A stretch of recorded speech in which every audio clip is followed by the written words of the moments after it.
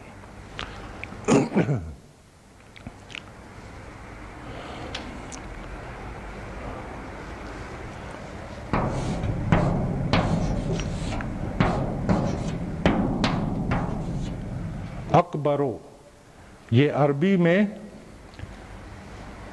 Superlative اور comparative دونوں degree کے لیے اکبرو ہی استعمال ہوتا ہے، البتہ اس کے استعمال کا فرق ہے تھوڑا سا، وہ ہم آگے چل کے پڑھیں گے، لیکن یہ ہے مذکر کے لیے۔ مؤنث کے لیے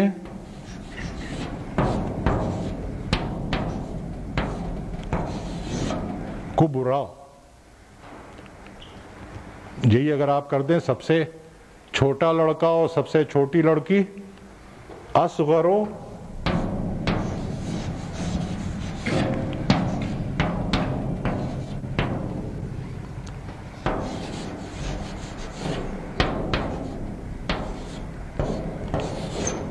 صغرا۔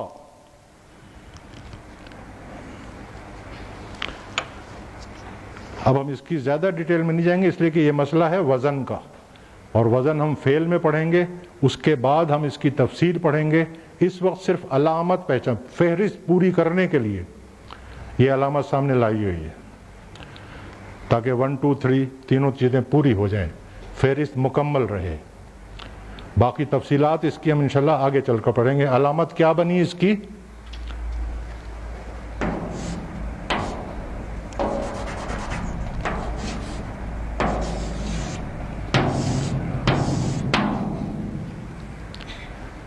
میں نے کل بتایا تھا آپ کو، ڈیش کس چیز کو ریپرزینٹ کر رہا ہے؟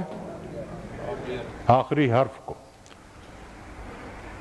را اس کا آخری حرف ہے، اس پہ کھڑی زبر آ گئی اور آگے یا کا اضافہ ہو گیا، یہ نشانی ہے کسی لفظ کے مؤنث ہونے کی۔ بس اس نشانی سے آگے ہم نے فی الحال کچھ نہیں پڑھنا ہے۔ یہی وجہ ہے کہ آپ دیکھیں گے کہ آگے جو ہم نے مشقیں دی ہیں، ویکیبلری دی ہے، اس میں کہیں بھی آپ کو اس کیٹیگری کا لفظ نہیں ملے گا۔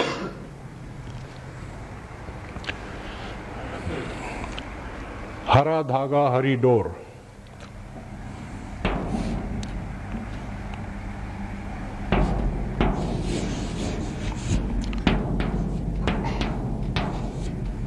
اخورو، یہ مذکر کے لیے ہے۔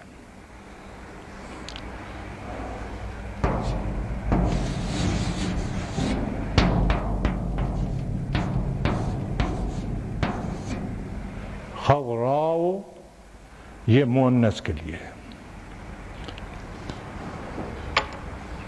یہ رنگ میں نے اس لیے چنا ہے کہ وہ گنبد خضرا ہم لوگ بہت بولتے ہیں اردو میں، وہ خا پہ زیر نہیں ہے، زبر ہے، خضرا۔ اس کی علامت کیا بنی؟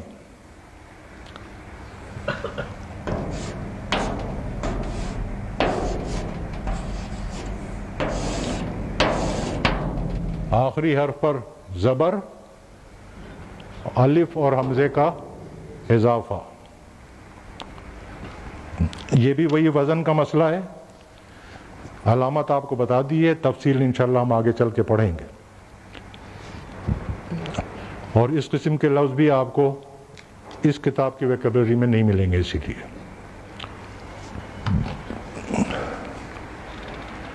البتہ یہ ہے جو ہم نے اب پڑھنا ہے۔ میٹھا، اس کی عربی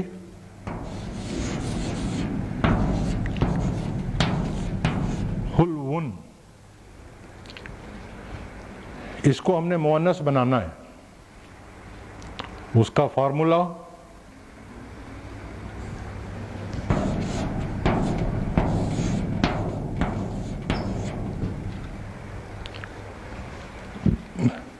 آخری حرف پر زبر اور گول تے کا اضافہ۔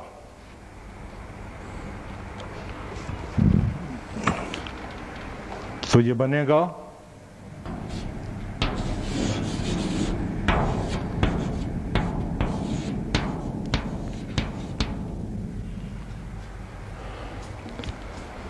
دیکھیں نوٹ کریں کہ یہاں پر مذکر میں یہ آخری حرف ہے واو، اور اعراب جو ہے وہ اس پر آ رہا ہے۔ جب یہ نصب میں جائے گا تو واو پر دو زبر آئے گی حلون، جب یہ جر میں جائے گا تو واو پر دو زیریں آئیں گی حلوین، لیکن جب مؤنث بن گیا تو اب آخری حرف پر زبر آ گئی، یہ حرکت ہے، اس لیے کہ آخری حرف اب گولتے ہے، اعراب اس پر آئے گا۔ اور رفع نصب در میں تبدیلی جو ہے وہ اعراب پر ہوگی، اب واو کی زبر جو ہے وہ اپنی جگہ قائم رہے گی، وہ نہیں ہلے گی، وہ حرکات میں چلی گئی۔ نصب میں یہ حلوتن بنے گا الف کے اضافے کے بغیر، اور جر میں یہ حلوتن بنے گا، تبدیلی یہاں آئے گی، یہاں اب نہیں آئے گی۔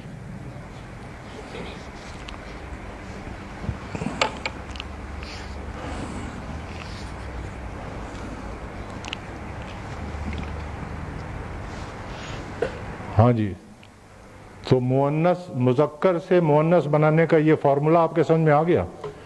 یہ الفاظ ہیں جو ہم پریکٹس کریں گے، یہ الفاظ ہیں صفت کے، جو الفاظ ہیں اسٹیٹ صفت جسے کہہ لیں آپ، سیدھی سیدھی صفت، جن کا رنگ اور عیوب سے کوئی تعلق نہ ہو اور جن کا کمپیریٹیو اور سپرلیٹیو ڈگری سے کوئی تعلق نہ ہو، وہ والی صفتیں، ان کو ہم مذکر سے مؤنث بنانا کی بھی مشق کریں گے، اور ان کی شکلوں کی بھی، اعرابی حالتوں کی بھی، رفع نصب جر کی بھی مشق کریں گے۔ لیکن اب ایک سوال یہ پیدا ہوتا ہے کہ ٹھیک ہے، جن چیزوں کے جوڑے موجود ہیں وہ ہم پہچان لیں گے، معنی دیکھتے ہی پہچان جائیں گے، صفت میں سے کوئی لفظ آئے گا، تینوں گروپ میں سے کوئی سے بھی صفت ہو، ہم اس کی نشانی دیکھ کے، علامت دیکھ کے پہچان لیں گے کہ یہ مذکر ہے یا مؤنث ہے۔ لیکن باقی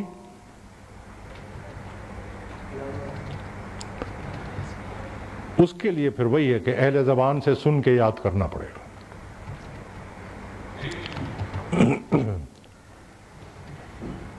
اور اس میں ہمارے جو علماء گزرے ہیں، واقعہ یہ ہے کہ سلام کرنا پڑتا ہے۔ جیسی انہوں نے عرق ریزی کی ہے اور جیسی انہوں نے محنت کی ہے اور جس طرح انہوں نے یہ قواعد مرتب کر کے ہمیں بنا کے دیے ہیں، اس کا جو صرف اللہ تعالیٰ ہی ان کو دے سکتا ہے، بندے کے بس کی بات ہی نہیں۔ انہوں نے ایک اصول ہمیں دے دیا ہے کہ ان کے علاوہ جو الفاظ ہیں، یعنی جن کے جوڑے نہ ہوں اور جو صفت کے ان تین گروپس میں سے کسی گروپ سے تعلق نہ رکھتا ہو، کوئی علامت نہ ہو اس کے اوپر، ان کو مذکر مانو جب تک تمہیں بتا نہ دیا جائے کہ یہ مؤنث ہے۔ اور اس گروپ کو ہم کہتے ہیں مؤنث سماعی۔ یہ جو گروپ ہے ان کو کہتے ہیں مؤنث قیاسی۔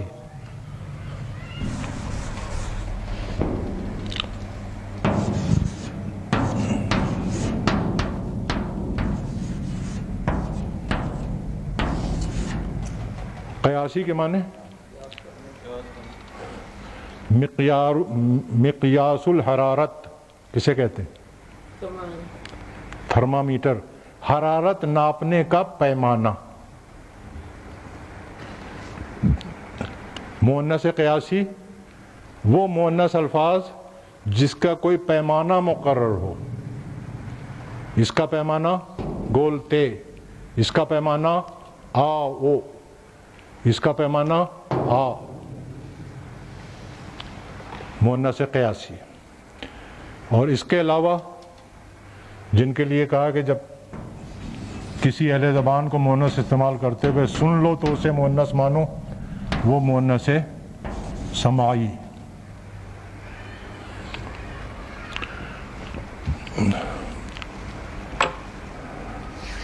تو یہ وجہ ہے کہ اب جب ویکیبلری میں آئے گا کوئی مؤنث سماعی کا لفظ تو ہم اس کے آگے بریکٹ میں سین بنا دیا کریں گے، تاکہ آپ کو پتہ لگ جائے کہ یہ مؤنث سماعی ہے. یہ کیا نام ہے، صفحہ نمبر 23 پہ پوری فہرست دی ہوئی ہے. ارضن زمین، حربن لڑائی، نارن آگ، سماؤن آسمان، ریحن ہوا، نفسن جان. عربی میں یہ سب مؤنث استعمال ہوتے ہیں، اور یہ عجیب اتفاق ہے، اس میں زیادہ تر الفاظ وہ ہیں جو اردو میں بھی مؤنثی ہیں سوائے آسمان کے. یہ تو ہم آگے چل کے جیسے جیسے الفاظ سامنے آئیں گے ہم ان کو سمجھتے جائیں گے، لیکن وہ یاد کرنا آپ کی ذمہ داری ہے.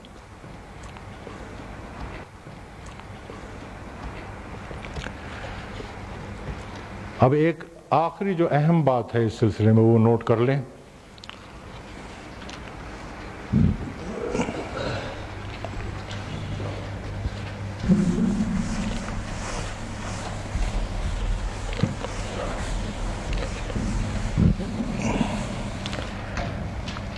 جن چیزوں کے جوڑے ہیں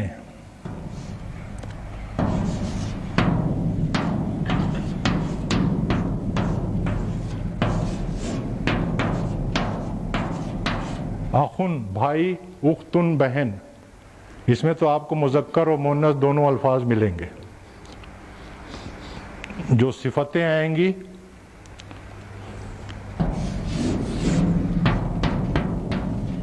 حسن،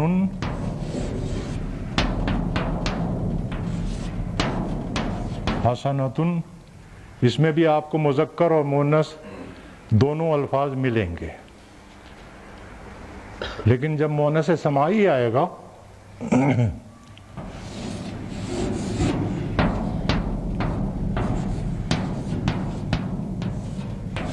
شمس مانے سورج، اور یہ مؤنث سماعی ہے، تو اس کا مذکر تلاش کرنا بے معنی بات ہے.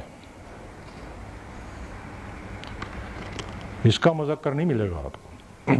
لیکن جیسے میں نے شروع میں کہا تھا کہ یہ تو وہ چیزیں ہیں جن کی جنس کوئی ہے ہی نہیں، نہ یہ مذکر ہے نہ مؤنث ہے. اہل زبان کے استعمال کا طریقہ ہے.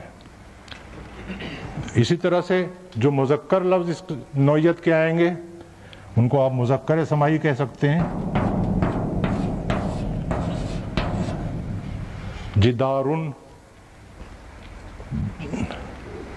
اسی اصول کے تحت کہ نہ تو اس کا جوڑا ہے نہ اس پہ مؤنث کی کوئی علامت ہے، اور نہ ہم نے کسی سے یہ سنا کہ مؤنث سماعی ہے، تو ہم اس کو مذکر مان رہے ہیں. مذکر ماننے کے بعد اس کا مؤنث تلاش کرنا بے معنی بات ہے. اس کا مؤنث نہیں ملے گا آپ کو، نہیں ہوگا. تو مؤنث سماعی میں دوسری اہم بات جو ہے وہ یہ ہے کہ مؤنث سماعی کا مذکر نہیں ہوگا، اور جو مذکر لفظ استعمال ہوتے ہیں اس نوعیت کے ان کا مؤنث نہیں ہوگا.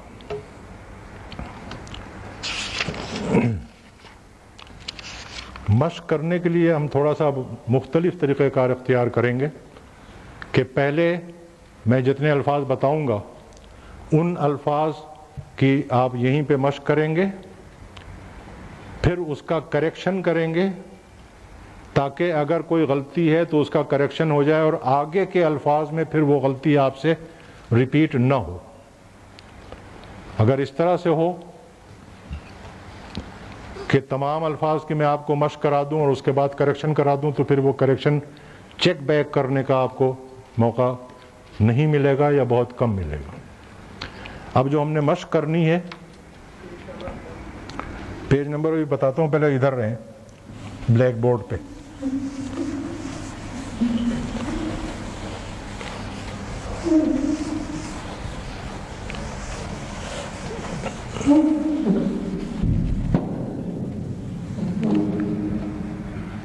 کل ہم نے مشق کی تھی رفع، نصب،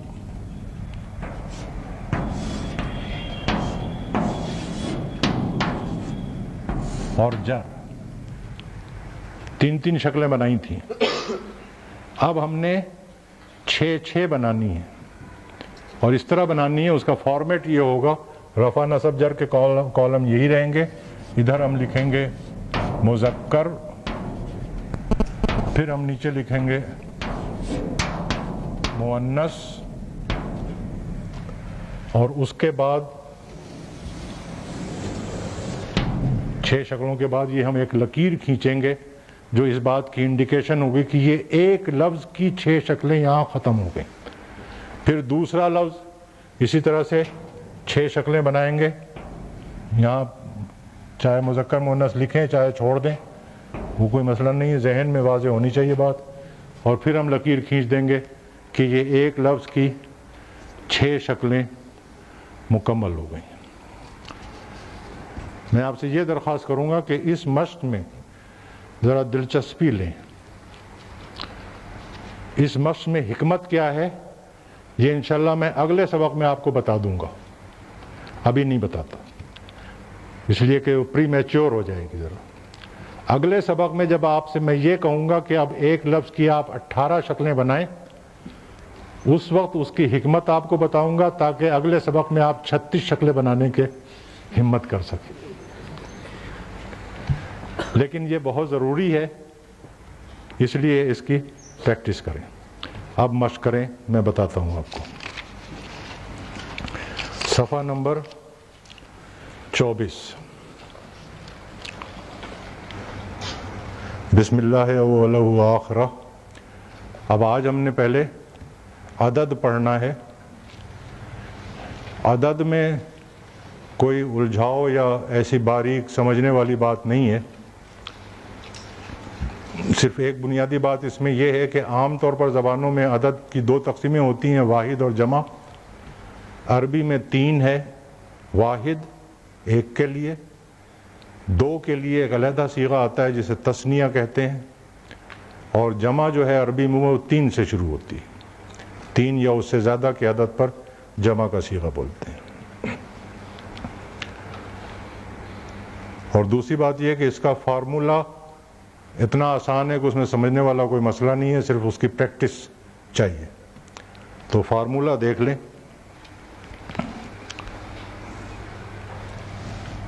پہلے ہم فارمولہ دیکھ رہے ہیں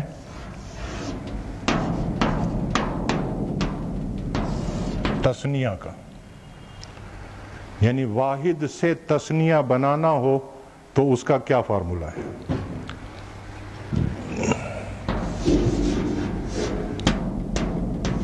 حالت نصب کا فارمولہ الگ ہے, سوری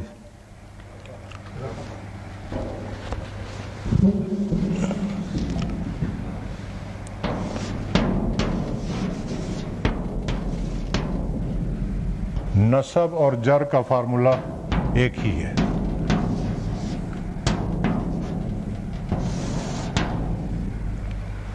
اور فارمولہ ہے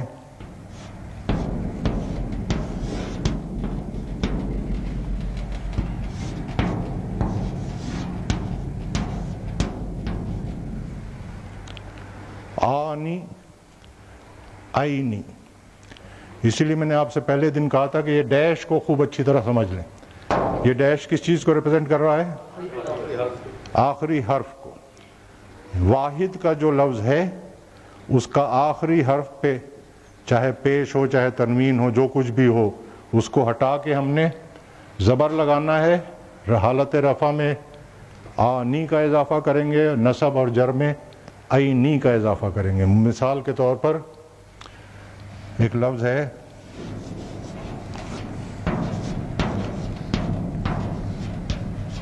مسلمن, واحد, اس کا ہم نے تثنیہ بنانا ہے. آخری حرف میم ہے, اس پر زبر آ جائے گی.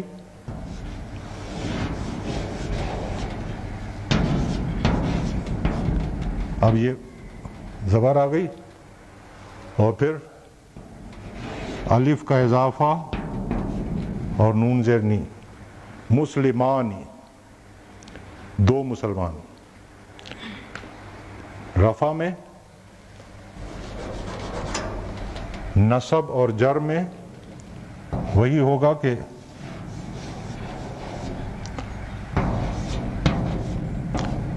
آخری حرف پر زبر آئے گی اور یا اور نون کا اضافہ ہوگا. مسلمین.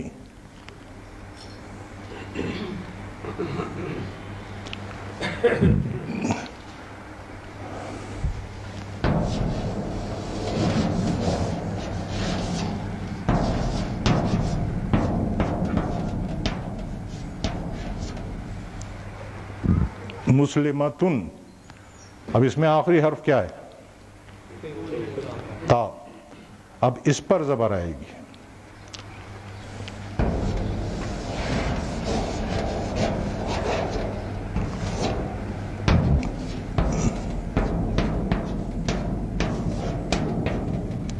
مسلمتانی حالت رفع میں اور نصب اور جر میں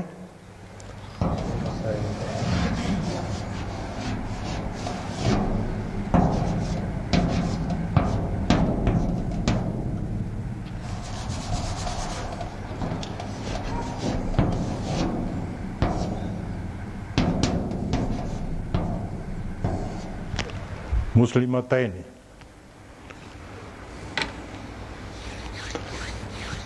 اس میں سمجھنے والی تو کوئی بات نہیں ہے، صرف یاد کرنے کی اور مشق کرنے کی بات ہے. البتہ ایک بات سمجھ لیں کہ واحد سے تثنیہ بنانے کا جو فارمولا ہے یہ مذکر اور مؤنث دونوں پر اپلائی ہوتا ہے. مذکر اور مؤنث دونوں کے لیے ایک ہی فارمولا ہے، الگ الگ فارمولے نہیں ہیں. نمبر 2، اس فارمولے کی یا اس قاعدے کا استثناء سے میری ملاقات ابھی تک نہیں ہوئی ہے. کھڑکی میں نے بہرحال کھلی رکھی ہے، لیکن یہ بہت پکا قاعدہ ہے.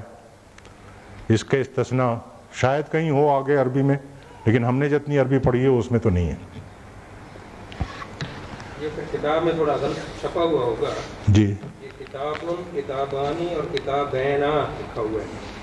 وہ صحیح کر لیں جی، کتابینی. غلط ہے، جی ہاں، کتابینی.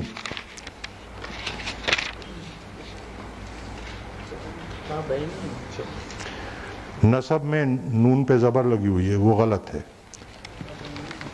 صفحہ نمبر 26. رفع میں کتابانی، نصب میں یہاں لکھا ہوا ہے کتابینا، یہ غلط ہے. کتابینی. اور جر میں بھی کتابینی. اب آ جائیے جمع پہ.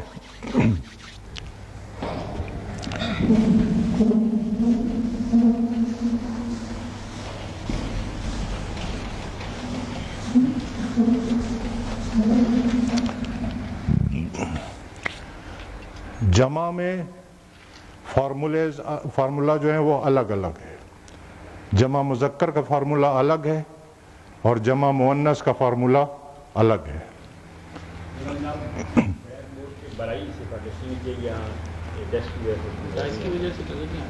نظر نہیں آتا.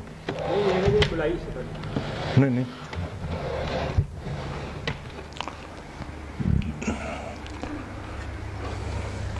اب ہم فارمولا سمجھ رہے ہیں جمع مذکر کا.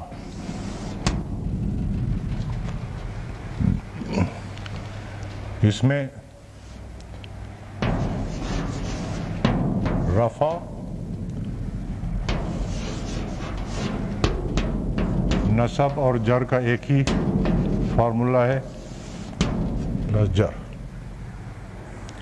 اور وہ فارمولا ہے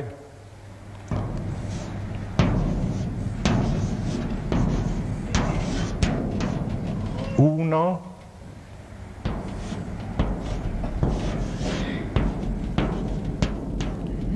اینا. یعنی آخری حرف پر، حالت رفع میں آخری حرف پر پیش لگائیں گے، واو اور نون کا اضافہ ہوگا اونا. نصب اور جر میں کسرہ لگائیں گے، زیر لگائیں گے اور اضافہ ہوگا یا اور نون کا. اس کی مثال دیکھ لیں، وہی مسلمون دیکھ لیں.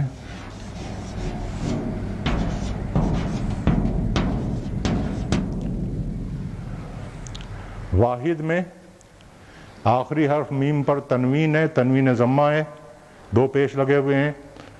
رفع میں جب لے جائیں گے تو 1 پیش لگائیں گے.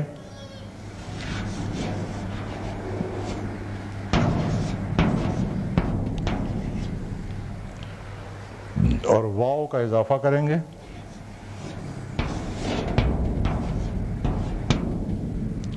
مسلمون. اور نصب اور جر میں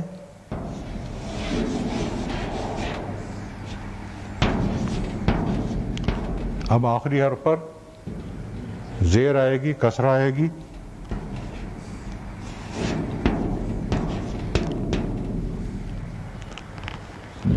مسلمین.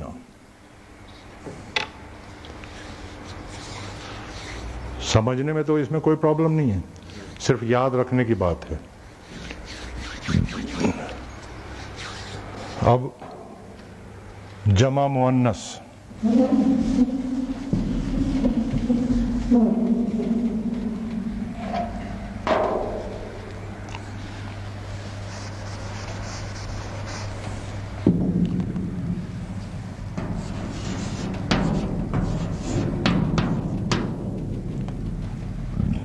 حالت رفع میں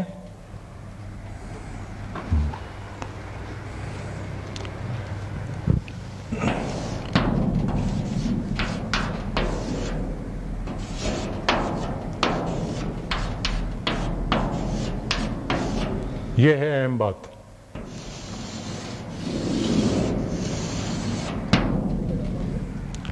نہیں، حالت رفع میں نہیں. جمع مؤنث کا جو بھی فارمولا ہم اپلائی کریں گے، چاہے رفع کا ہو چاہے نصب جر کا ہو، پہلا اسٹیپ یہ ہے کہ گولتے گرانی ہے اور اس کے بعد فارمولا اپلائی کرنا ہے. جیسے پہلے فارمولا دیکھ لیں. فارمولا ہے آتن. اب یہ ڈیش کس کو ریپرزینٹ کرے گا؟ گولتے گرانے کے بعد جو آخری حرف بچے گا اس پر زبر آئے گی اور آتن. اور نصب اور جر میں آتن. جیسے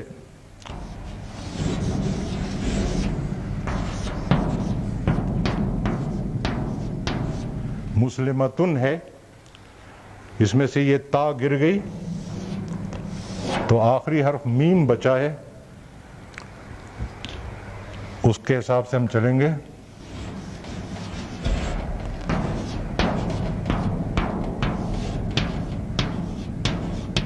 مسلماتن.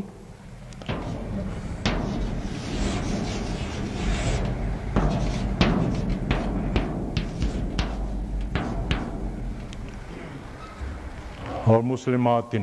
کیا فرق ہوا؟ دونوں ہی مسلماتن مسلماتن نہیں، ان کو سمجھنے دیں. جی آپ کے ذہن میں کیا سوال ہے؟ دونوں ہی ایک ہی ہاں، مسلماتن مسلماتن. ایک منٹ.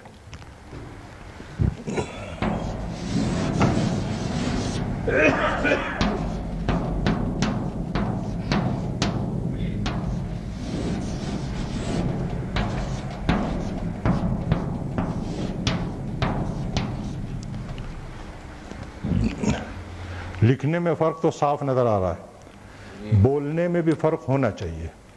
اس کو ہم کہیں گے مسلماتن، میم کو ہلکا پڑھیں گے، اور اس کو ہم میم کو کھینچیں گے. مسلماتن، مسلمتن، مسلماتن. بولنے میں بھی فرق آنا چاہیے جو فرق لکھنے میں ہے.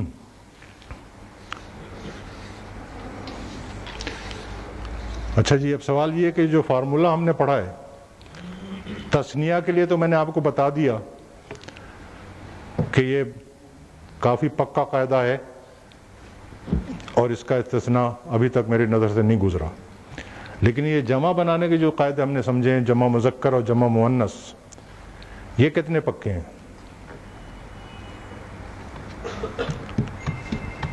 یہ زیادہ پکے نہیں ہیں. کافی الفاظ ایسے ہیں جن کی جمع اس فارمولے کے حساب سے نہیں بنتی ہے بلکہ ان کی جمع الگ آتی ہے. مثال کے طور پر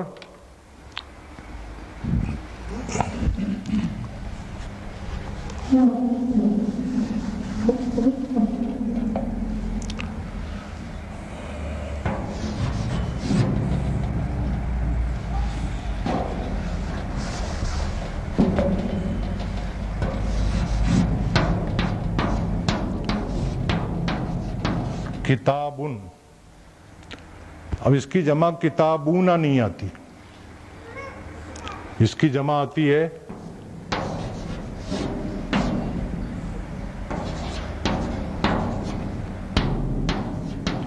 کتبن.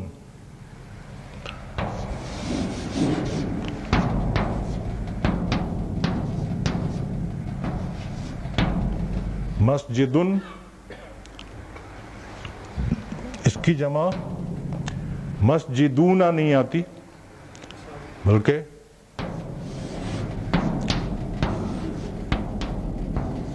مساجدو آتی ہے. جیسے میں نے آپ کو بتایا تھا کہ عربی جو ہے وہ دنیا کے سب سے زیادہ سائنٹیفک زبان ہے، وہ بات اپنی جگہ صحیح ہے بالکل. اس وقت ہم آپ کو یہ کلاسیفیکیشن اگر بتائیں گے کہ کس قسم کے الفاظ کی جمع فارمولے کے مطابق آتی ہے اور کس قسم کے الفاظ کی جمع مختلف طریقے سے آتی ہے تو آپ کا کنفیوژن بڑھے گا. آگے چل کے انشاءاللہ جب آپ تھوڑی سی عربی پڑھ لیں گے اس وقت جب یہ فیکٹس آپ کے سامنے ڈسکلوز کی جائیں گے تو آپ بڑی آسانی سے اسے پک اپ بھی کر لیں گے، سمجھ بھی لیں گے اور ریٹین بھی کر لیں گے. اس لیے فی الحال بس اتنا سمجھ لیں کہ کچھ الفاظ ہیں سے مور دین 50% الفاظ جن کی جمع فارمولے کے مطابق ہی آئے گی، لیکن 40-45% الفاظ ایسے بھی ہیں جن کی جمع جو ہے وہ قاعدے کے مطابق نہیں آتی ہے. ان کے لیے اصطلاح ہے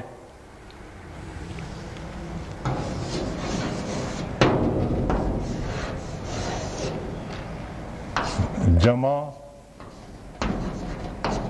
مکسر. مکسر کے لفظی معنی ہے توڑا ہوا. الفاظ کی ترتیب جو ہے وہ ٹوٹ جاتی ہے. کتابن میں سے الف غائب ہو گیا، مسجدن کی جمع آئی تو ایک الف کا اضافہ ہو گیا، اس لیے ایسی جمع کو ہم جمع مکسر کہتے ہیں.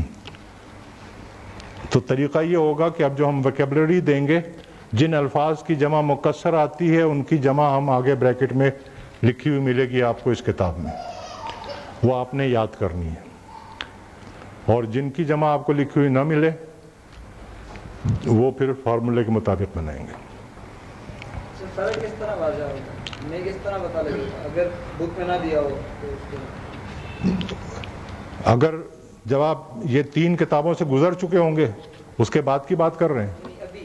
ابھی تو اس کتاب میں جو ویکیبلری دی ہوئی ہے اس میں عام طور پر کہیں بھول گئے ہوں تو وہ علیحدہ بات ہے، وہ غلطی مان لیں گے ہم اپنی، لیکن کوشش یہی کی ہے ہم نے کہ ایسے الفاظ جن کی جمع مکسر استعمال ہوتی ہے وہ وہیں دے دی جائے. اور جب آپ یہ 3 کتابیں کیا 2.5 کتابیں پڑھ لیں گے انشاءاللہ تو پھر آپ کو اس کی ضرورت ہی نہیں پڑے گی، آپ خود ہی پہچان لیں گے کہ یہ فلاں قسم کا لفظ ہے اس کی جمع سالم آئے گی، یہ فلاں قسم کا لفظ ہے اس کی جمع مکسر آئے گی.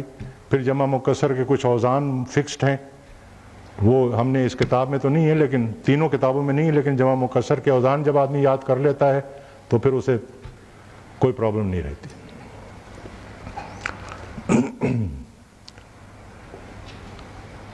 یہاں تک بات سمجھ میں آ گئی جی؟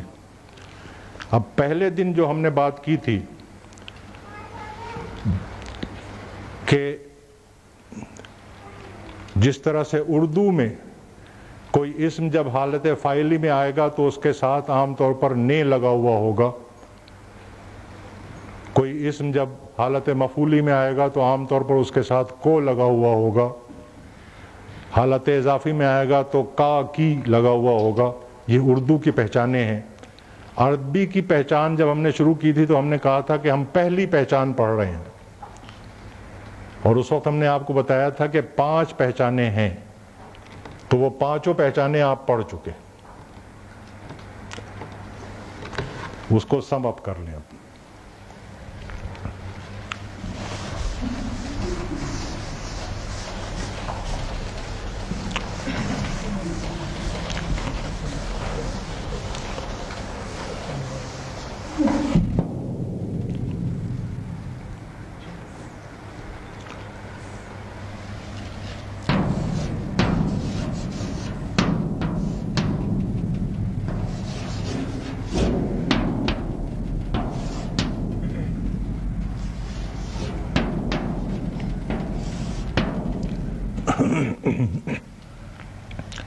پہلی پہچان ہم نے پڑھی تھی کہ کسی اسم کے آخری حرف پر حالت رفع میں یعنی حالت فاعلی میں 2 پیش آئیں گے،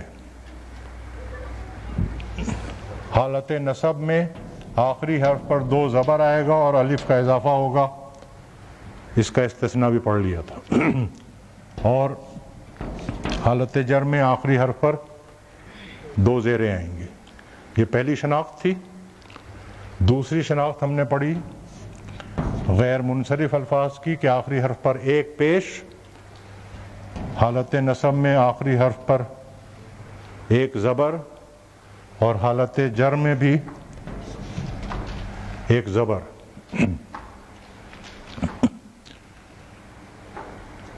باقی 3 شناختیں آج پڑھی ہیں ہم نے۔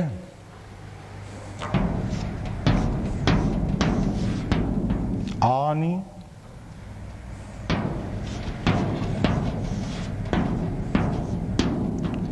عینی،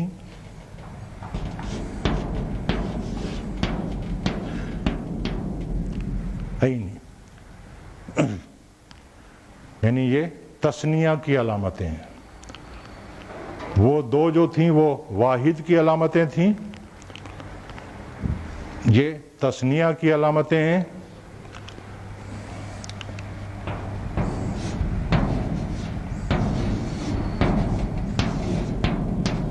اونا،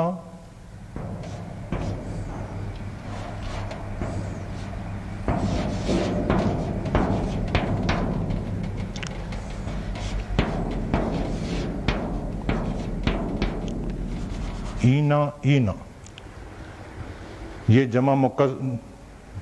جمع مذکر کی علامتیں۔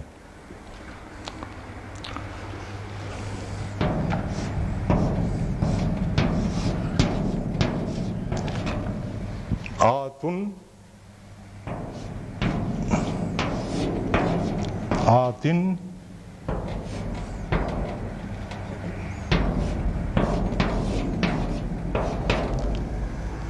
یہ جمع مؤنث کی علامتیں ہیں۔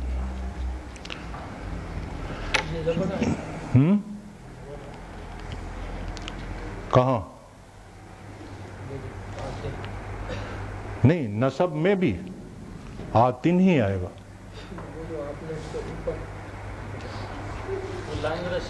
اچھا، اس کو کہہ رہے تھے آپ؟ اب اس میں خاص بات جو نوٹ کرنے کی ہے اور ذہن میں گرفت کرنے کی ہے وہ یہ ہے کہ اگر ذہن میں یہ ہے کہ اعرابی حالت جو ہے وہ زبر زیر پیش سے پہچاننی ہے تو یہاں پہ تو نون کے نیچے زیر آ رہی ہے، اس کی وجہ سے کوئی یہ سمجھے کہ یہ حالت جر میں ہے تو وہ غلطی کرے گا، وہ رفع کی علامت ہے۔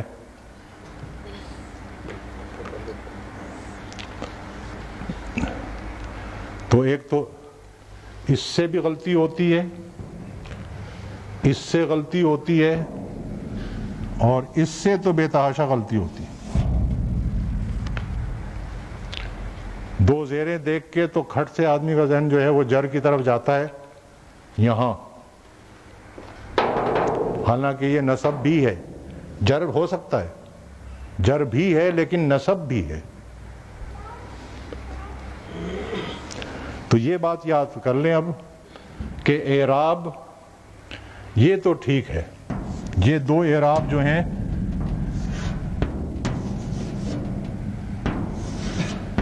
یہ بالحرکت ہیں، لیکن یہ تین اعراب جو ہیں یہ الفاظ کے ساتھ ہیں، اعراب بالحروف ہیں۔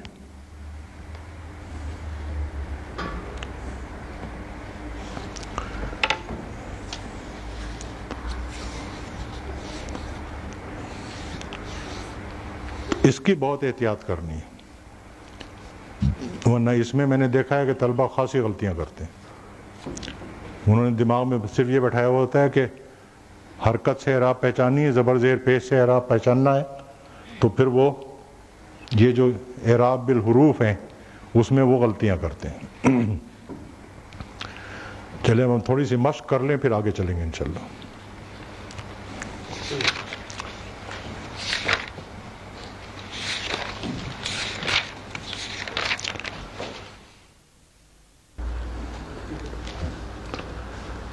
جی اب یہ لفظ جو تھا مومنون، اس کی کریکشن ہو گئی۔ اب آگے بڑھنے سے پہلے میں آپ کو یہ بتانا چاہتا ہوں کہ یہ مشقت ہم آپ سے کیوں کرا رہے ہیں۔ یعنی ابھی یہ ایک لفظ مومنون کی 18 شکلیں بنوائی ہیں آپ سے، اور آگے یہ فہرست خاصی لمبی ہے جن کی 18 یا 9 شکلیں بنوانی ہیں، اور پھر کل کو ہم آپ سے کہیں گے کہ جی اب 36 بناؤ، تو اس کی وجہ سمجھ لیں۔ پہلے دن ہم نے کیا پڑھا تھا کہ کسی جملے میں اسم کو استعمال کرتے وقت 4 پہلوؤں سے اس کو قاعدے کے مطابق بنانا ہوتا ہے، یہی پڑھا تھا نا۔ اب اگر طریقہ یہ ہو کہ آگے چل کے جب آپ کو جملے دیے جائیں ان کا ٹرانسلیشن کرو، اس ٹرانسلیشن میں ایک لفظ آیا سچا، صادقن،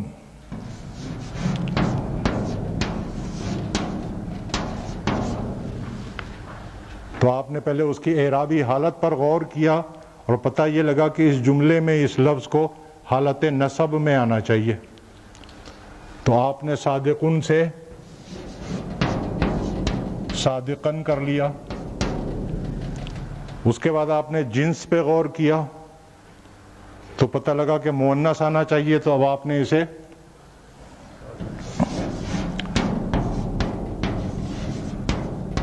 صادقتن کر لیا۔ اس کے بعد عدد پہ غور کیا تو پتہ لگا جمع آنی چاہیے،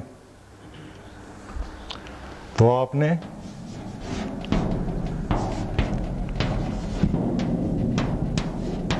صادقاتن کر لیا۔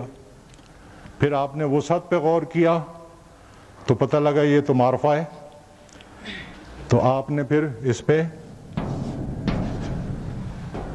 الف لام لگایا، تنوین ہٹائی، اب جا کے کہیں یہ چاروں پہلوؤں سے قاعدے کے مطابق ہوا۔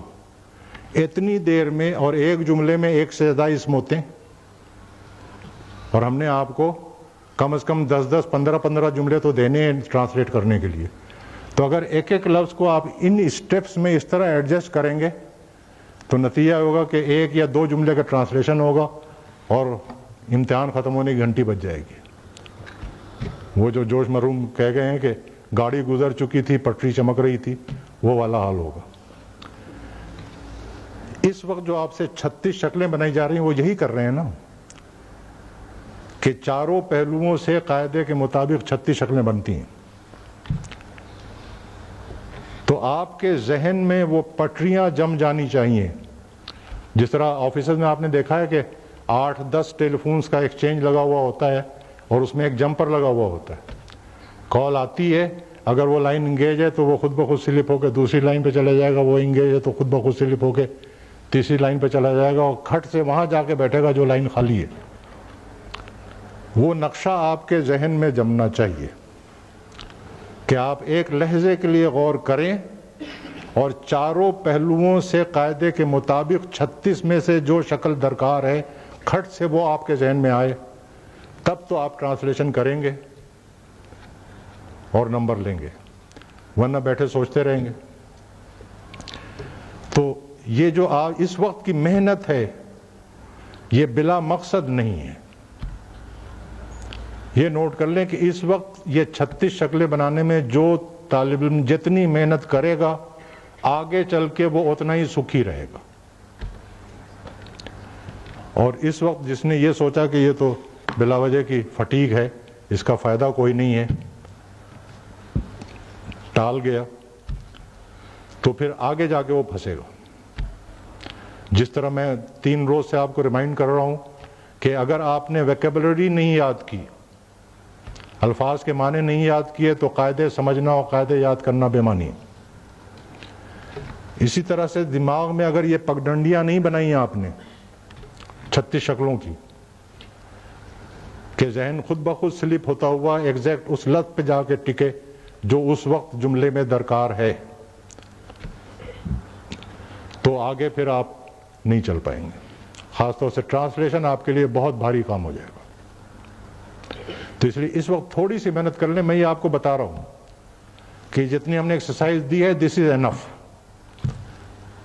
جو بھی آدمی یہ ایکسرسائز سیریسلی کر لے گا, اس کا ذہن ٹرینڈ ہو جائے گا, اور ٹرانسلیشن کے وقت وہ صحیح لفظ پک اپ کر کے نکالو. اس میں تھوڑی سی پریکٹس کی ضرورت ہوتی ہے اس کے بعد, لیکن وہ مائنڈ پہلے ٹرین ہونا چاہیے. تو اس وقت ہم آپ کا اصل میں مائنڈ ٹرین کرنا چاہتے ہیں, اس کی تربیت کرنا چاہتے ہیں کہ وہ 36 میں سے جو مطلوبہ شکل ہے اسم کی اس جملے میں استعمال ہونے کے لیے, وہ پک کر سکے آسانی کے ساتھ. اس مشقت کا مقصد یہ ہے, اور یہ بہت ہی با مقصد مشقت ہے, اس کو بے مقصد نہ جانیں.